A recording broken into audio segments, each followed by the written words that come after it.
On se relève, le regard absent.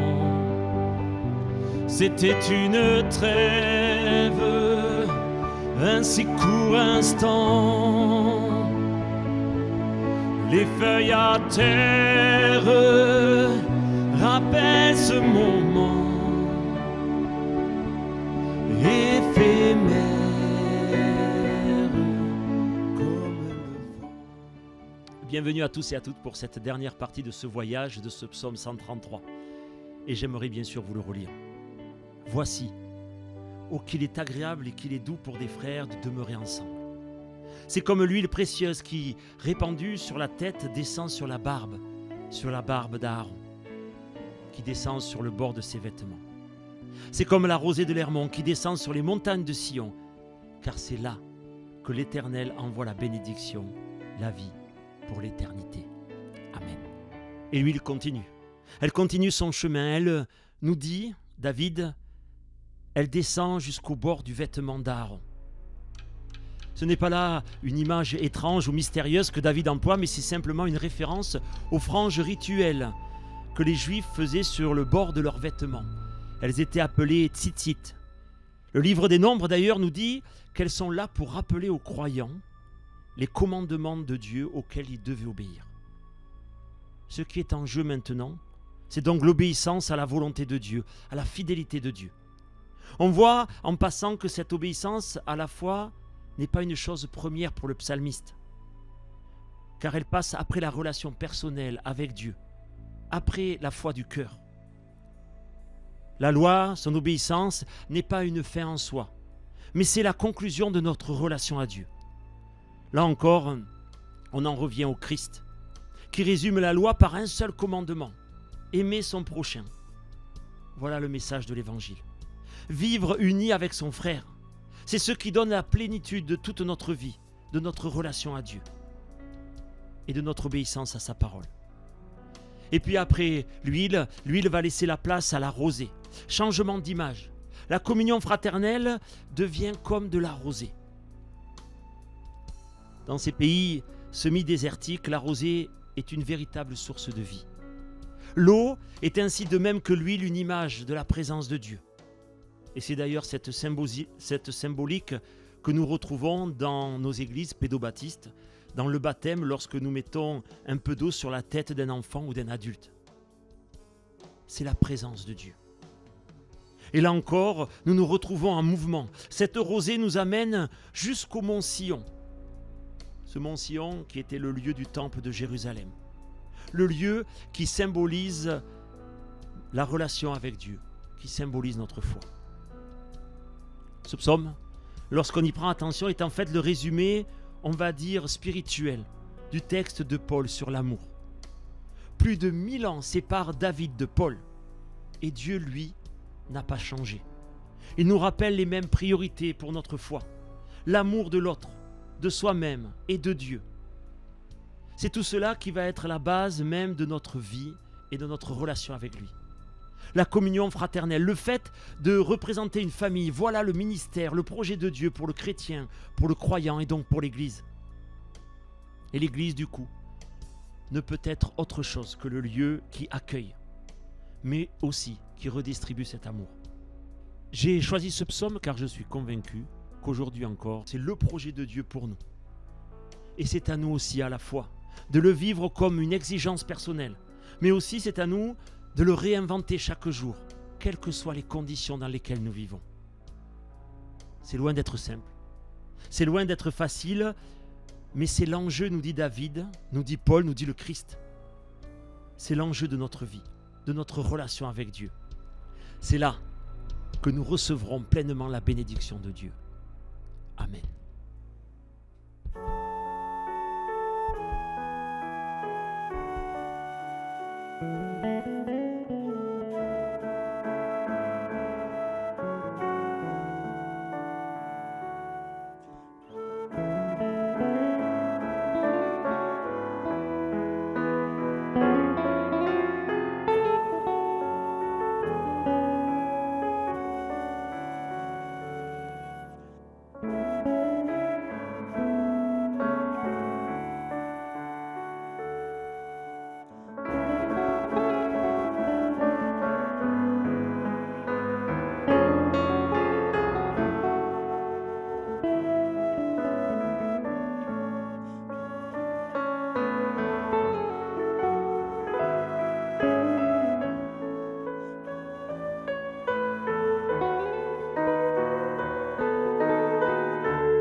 y avait un texte, une lecture qui s'imposait à moi à la fin de ces 3 rencontres.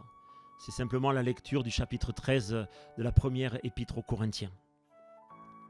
En effet, si je parlais les langues des hommes, et même celles des anges, mais sans avoir l'amour, je ne serais rien de plus qu'une trompette claironnante ou une cymbale bruyante. Si j'avais des prophéties, si je connaissais tous les secrets, si je possédais toute la connaissance, si j'avais même dans toute sa plénitude la foi, jusqu'à transporter des montagnes, sans l'amour, je ne serais rien. Si même je sacrifiais tous mes biens et jusqu'à ma vie pour aider les autres, au point de pouvoir m'en vanter, sans l'amour, cela ne me servirait à rien. L'amour est patient, il est plein de bonté. L'amour n'est pas envieux, il ne cherche pas à se faire valoir. Il ne s'enfle pas d'orgueil, il ne fait rien d'inconvenant. Il ne cherche pas son propre intérêt, il ne s'aigrit pas contre les autres, il ne trame pas le mal. L'injustice l'attriste, la vérité le réjouit. En toute occasion, il pardonne, il fait confiance, il espère, il persévère. L'amour n'aura pas de fin. Les prophéties cesseront, les langues inconnues prendront fin et la connaissance particulière cessera. Notre connaissance est partielle et partielles sont nos prophéties. Mais le jour où la perfection apparaîtra, ce qui est partiel cessera. Lorsque j'étais enfant, je parlais comme un enfant. Je pensais et je raisonnais comme un enfant. Et une fois devenu homme, je me suis défait de ce qui est propre à l'enfant. Aujourd'hui, certes, nous ne voyons que d'une manière indirecte, comme dans un miroir. Mais alors nous verrons directement. Dans le temps présent, je connais d'une manière partielle. Mais alors, je connaîtrai comme Dieu me connaît. En somme, 3 choses demeurent, la foi, l'espérance et l'amour, mais la plus grande d'entre elles, c'est l'amour. Amen.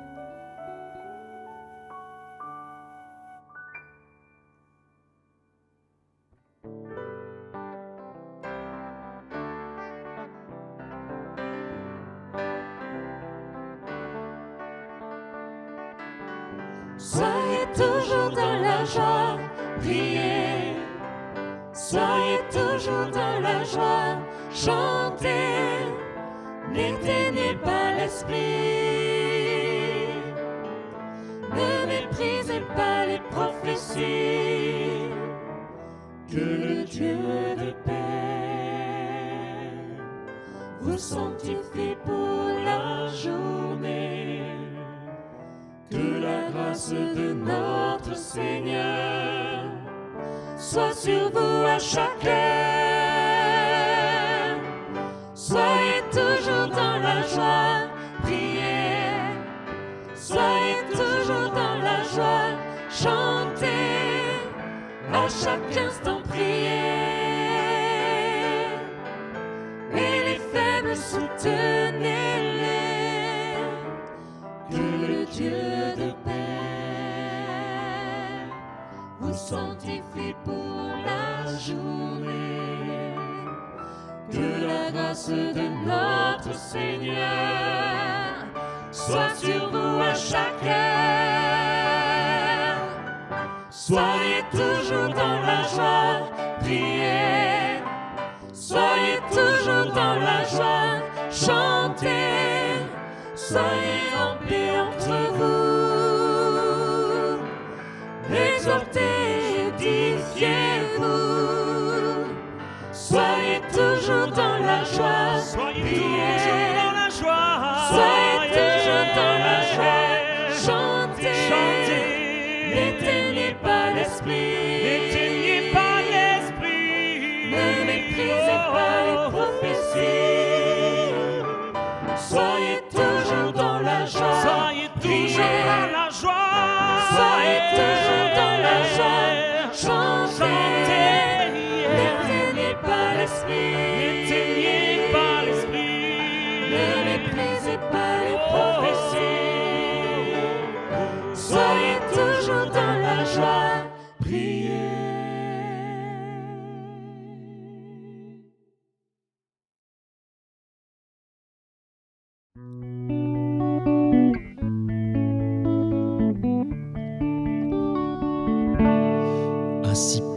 terre, le vent dans les cheveux. Rien devant moi, si ce n'est ce vœu. Le ciel se voile, comme à chaque fois, comme une toile. Il ne reste que